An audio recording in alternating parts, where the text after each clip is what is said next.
नमस्कार दोस्तों, अलौकिक रहस्यमयी सच्ची घटनाओं की इस सीरीज़ में आप सभी का स्वागत है। मैं हूं विजय यादव और मैं आप लोगों को सुना रहा हूं प्रसिद्ध शोध ग्रंथ परलोक विज्ञान के रचयिता श्री अरुण कुमार शर्मा की पुस्तक से उन्हीं के ज़ुबान में अलौकिक रहस्यमयी सच्ची घटनाएं। परलोक विज्ञान पर उन्होंने काफ़ी रिसर्च किया और उसके बाद ये शोध ग्रंथ प्रकाशित किया है और उसकी जो सच्ची घटनाएं मैं आप लोगों के समक्ष लेकर के आता हूँ। उससे पहले मैं आप लोगों को ये बताना चाहूँगा कि कोई भी व्यक्ति इस अलौकिक रहस्यमयी सच्ची घटनाओं की सीरीज़ में बताई गई किसी भी प्रकार की विधि, तांत्रिक विधि को अपने ऊपर प्रयोग करके न देखें। बिना गुरु के इस प्रकार की विधियां अत्यंत प्राणघातक सिद्ध होती हैं और वैसे भी हमें सात्विक साधनाएं और सात्विक अनुष्ठान ही करने चाहिए। ये नकारात्मक अनुष्ठान हमें अपने जीवन में कभी भी नहीं करने चाहिए। जो लोग अध्यात्म की ओर उन्मुख नहीं हैं उनको इस प्रकार की ये जो सच्ची घटनाएं और सच्ची बातें, सूक्ष्म लोक, प्रेत लोक, इस संबंध में जो जानकारी होती है उससे आकृष्ट होकर के वो अध्यात्म की ओर प्रवृत्त हों और आगे बढ़ें और तामसिक साधनाओं में नहीं सात्विक साधनाओं में आगे बढ़ें। यही हमारे इस चैनल पर चलने वाली सीरीज़ का उद्देश्य है। दोस्तों, पिछली सीरीज़ में आपने जाना अलौकिक रहस्यमयी सच्ची घटना 17 के अंदर आपने जाना कि किस प्रकार से संजू पांडे की आत्मा ने आकर के वो सारे रहस्य खोल दिए जो मरने के बाद के जीवन को स्पष्ट करते हैं कि मृत्यु के बाद और पुनर्जन्म होने से पहले आत्मा कहाँ रहती है, आत्मा किसी के गर्भ में प्रवेश किस प्रकार से करती है, कहाँ से गर्भ में प्रवेश करती है और कितने समय पूर्व करती है, श्राद्ध का महत्व क्या होता है और मुंडन क्यों कराया जाता है। हमारी भारतीय संस्कृति की इन दो विशेष परंपराओं का महत्व भी आपको अवश्य ही उस घटना में समझ में आया होगा। आज हम शुरू करते हैं अलौकिक रहस्यमयी सच्ची घटना 18। ये करीब 3 भागों में आएगी, जिसका प्रथम भाग है आज संध्या का अपहरण। अलौकिक रहस्यमयी सच्ची घटना 18 प्रथम भाग संध्या का अपहरण सुनाता हूं मैं आपको श्री अरुण कुमार शर्मा जी की ही भाषा में। यह तो निश्चित था कि सरजू पांडे तथा सुषमा अग्निहोत्री की आत्मा ने आकर के जो कुछ बतलाया उससे मेरे मन के अंदर इस विषय के अंदर और अधिक रिसर्च और शोध करने की उत्कंठा जागृत हो उठी थी। मैं वहाँ से घटना है सन 1954 की एक सांझ की, जब मैं राधा मोहन सान्याल जो कलकत्ता में रहते थे उनके पास में आया हुआ था। उस दौरान मैं अपनी एक पुस्तक लिख रहा था जिसका शीर्षक है मरणोत्तर जीवन का रहस्य। मैं राधा मोहन सान्याल जी के यहाँ कलकत्ता में ठहरा हुआ था और काली माता के दर्शन करने के लिए मैं ऐसे ही काली घाट की ओर चल पड़ा। जैसे ही मैं काली घाट पहुंचा तो मुझे पता लगा कि पट खुलने में अभी 1 घंटा शेष है, तो मैंने समय व्यतीत करने के इरादे से इधर उधर घूमना और टहलना शुरू कर दिया। उस तत्पश्चात मैं पास ही के स्थित शमशान घाट में, काली घाट के शमशान घाट में आ गया। वहाँ पर देखा चारों तरफ 4-5 चिताएँ धू-धू करके जल रही थी और वातावरण के अंदर की विशेष प्रकार की उदासी और खिन्नता छाई हुई थी। बदबू से वह वातावरण भरा हुआ था। मैं चिता के रूप में जलते उस परम सत्य को देख करके मेरा मन विषाद से भर उठा और खिन्न हो उठा। मैं वहाँ से वापस जाने वाला था कि हरि बोल की आवाज़ मुझे सुनाई दी। पीछे घूमकर देखा तो चारपाई के ऊपर एक नवयुवक का शव लेकर के कुछ लोग हरि बोल बोलते हुए आ रहे थे। मैं रुक गया और उन्होंने चारपाई को नीचे उतारा। उसके हरि बोलने वाला जो समूह था उसके साथ साथ ही एक अत्यंत सुंदर रूपवती स्त्री भी उसमें शामिल थी जो आ रही थी। रेशमी चौड़े पाट की रेशमी साड़ी पहने हुई, लंबा कद, छरहरा बदन, गोरा रंग और बड़ी बड़ी आँखें, अत्यंत रूपसी और अत्यंत सुंदर थी, लेकिन चेहरा अत्यंत मुरझाया हुआ था। आँखों से अश्रु बह रहे थे और आँखों के नीचे काले शाह धब्बे बन गए थे। चेहरे के ऊपर गहन उदासी, कष्ट व वेदना के भाव स्पष्ट थे। मुझे यह देखकर पहचानते देर ने लगी कि यही मृतक की पत्नी होगी। हाथों में चूड़ियाँ थी और नवविवाहिता पत्नी थी। कोई 1 वर्ष शादी को हुआ होगा। किस प्रकार से मृत्यु ने उसको इतने कम समय में विधवा बना दिया, ये सब दृश्य देख करके मेरा मन करुणा व दुख से भर उठा। धीरे धीरे करके मैं भी उस युवक के पास पहुंच गया था जिसकी लाश को नीचे उतारा गया था।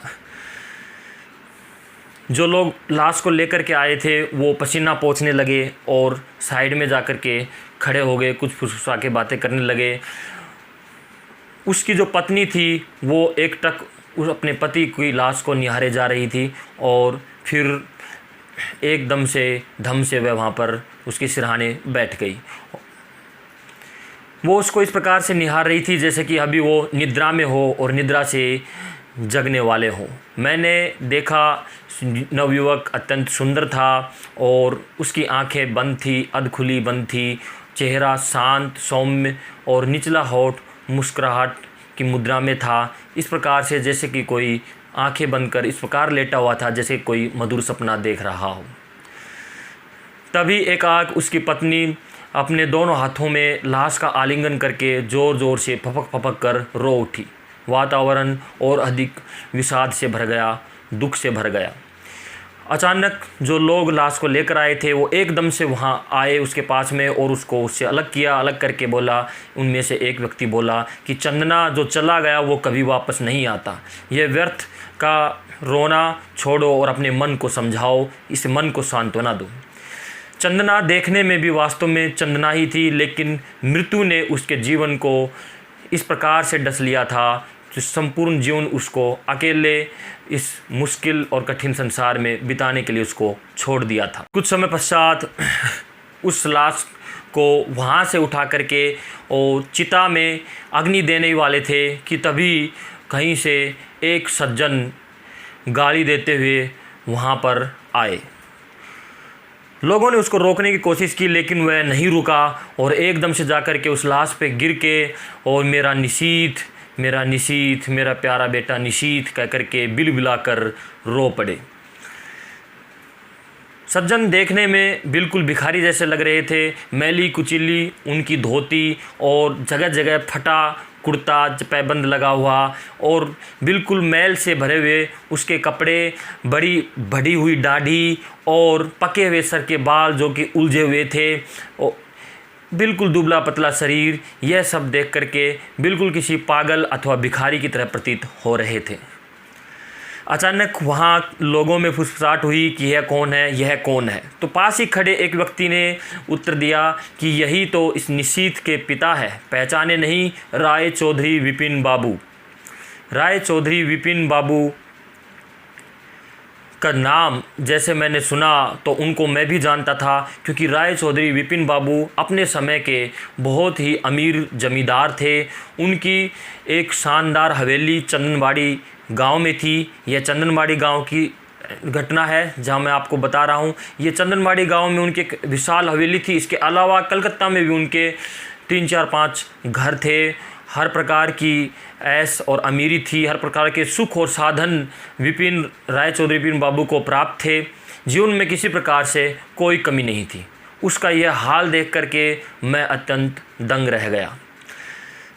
तभी आपस में वहाँ फुसफुसाहटें हो रही थी। वहीं से कोई एक स्वर गूंजा कि भैया, ब्रह्मा पिशाच के प्रतिशोध ने राय चौधरी विपिन बाबू को किस तरह से कंगाल कर दिया है, यह कौन नहीं जानता। अब तो ये सब सुन करके मेरा मन, मैं वहाँ से जाने को था लेकिन मैं ठिठक गया। मेरे कदम वहीं पे रुक गए। ब्रह्मा पिशाच का प्रतिशोध, क्योंकि उसी दौरान जैसा कि मैंने बताया कि मैं एक पुस्तक लिख रहा था जिसका नाम था मरणोत्तर जीवन के रहस्य। तो क्यों न इसके ऊपर रिसर्च किया जाए और इस संबंध में पता किया जाए कि यह वास्तव में यह क्या हुआ, ब्रह्मा पिशाच का प्रतिशोध, कैसा प्रतिशोध और क्यों। ये सब घटना वहाँ पर घटित हुई और उसके बाद मैं वापस आ गया अपने मित्र राधा मोहन सान्याल के पास में। राधा मोहन सान्याल के सामने मैंने वे सब घटनाएं बताते हुए और उनके सामने ये सब चीज़ें व्यक्त की कि ऐसा ऐसा हुआ, और राय चौधरी विपिन बाबू के बारे में मैंने उनसे पूछना चाहा। तो एकाएक सुनकर के तो वो गंभीर हो गए। उसके पश्चात उन्होंने बताना शुरू किया। उसके पश्चात जो उन्होंने बताया वह अत्यंत मर्मस्पर्शी और रोमांचकारी घटना थी। किस प्रकार से और ब्रह्मा पिशाच, कौन ब्रह्मा पिशाच, कैसे एक इतने अमीर जमींदार का संपूर्ण घर का विनाश कर दिया, उसका वंश ही निर्मूल कर दिया। क्योंकि राय चौधरी विपिन बाबू के घर के अंदर अब कोई नहीं बचा था। उनके जो बड़े पुत्र की मृत्यु हो चुकी थी, उसके बाद उनके छोटे पुत्र की मृत्यु हो गई। तो इस प्रकार से और स्वयं पागल हो गए थे। तो यह इस प्रकार का जो एक बहुत ही अत्यधिक सुख साधन संपन्न व्यक्ति और किस प्रकार से कंगाल हो गया, ब्रह्म पिशाच का प्रतिशोध क्या होता है, यह सब सुनकर के बड़ा ही मर्मस्पर्शी है वृतांत सुनकर के मन करुणा दया व दुख से भी भर उठता है, तो किसी रोमांचकारी कथा से भी कम नहीं है। बात इस प्रकार थी कि राय चौधरी विपिन बाबू अपने समय के, जैसा मैंने बताया कि अमीर जमींदार थे, वह काफ़ी सज्जन, दयालु, धर्मभीरू और सभी रीति रिवाजों और नियम कायदे कानून के चलने वाले और उनका पालन करने वाले व्यक्ति थे। उनके 2 बेटे थे। बड़े बेटे का नाम था मनीष और छोटे बेटे का नाम था निशीत राय चौधरी। मनीष राय चौधरी अपने पिता के बिल्कुल विपरीत प्रवृत्ति का था। वह लंपट, आवारा और हर प्रकार से प्रत्येक अवगुण से युक्त था। जमींदारों में जो जो अवगुण होने चाहिए वो सभी अवगुण मनीष में कूट कूट करके भरे थे। गांव की भोली भाली लड़कियों को छेड़ना, वह किसी नवविवाहिता को छेड़ देना, सुरा व सुंदरी का भरपूर प्रयोग उसके जीवन में था। परंतु मनीष में एक विशेषता थी कि वह अपने पिता के सामने बिल्कुल आज्ञाकारी बना रहता था। वह अपने पिता के किसी भी आदेश की अवहेलना नहीं कर पाता था। विपिन राय चौधरी विपिन बाबू काफ़ी धार्मिक प्रवृत्ति के व्यक्ति थे। तो उन्होंने अपने ही हवेली में बड़ा काली का मंदिर बनवा रखा था। वे काली के उपासक थे और वहाँ अपने हवेली के बड़े मंदिर में काली की चतुर्भुज पाषाण प्रतिमा का उन्होंने स्थापन करवाया था और उसके लिए एक पुरोहित भी नियुक्त किया था जिनका नाम था पुरुषोत्तम भट्टाचार्य जी। भट्टाचार्य जी को उन्होंने माँ काली की प्रतिदिन सेवा के लिए पुरोहित के रूप में नियुक्त कर रखा था और उसका रहन सहन का सारा खर्चा वे स्वयं वहन करते थे और भट्टाचार्य जी वहीं हवेली के अंदर बने हुए एक मकान में रहते थे। भट्टाचार्य जी वहाँ अकेले रहते थे। उनकी एक पुत्री थी जिनका नाम था संध्या और संध्या अपनी नानी के पास कलकत्ता रहा करती थी। भट्टाचार्य जी पुरोहित थे, अत्यंत सात्विक और धार्मिक विचारों के थे। शून्यपन में उनके जीवन के दिन जो है धीरे धीरे बीतते जा रहे थे। अब ऐसा हुआ कि उनकी जो पुत्री संध्या जो अपनी नानी के पास कलकत्ता रहती थी, तो उनकी नानी गुजर गई। तो अब संध्या को भट्टाचार्य जी के पास यानी अपने पिता के पास आना पड़ा।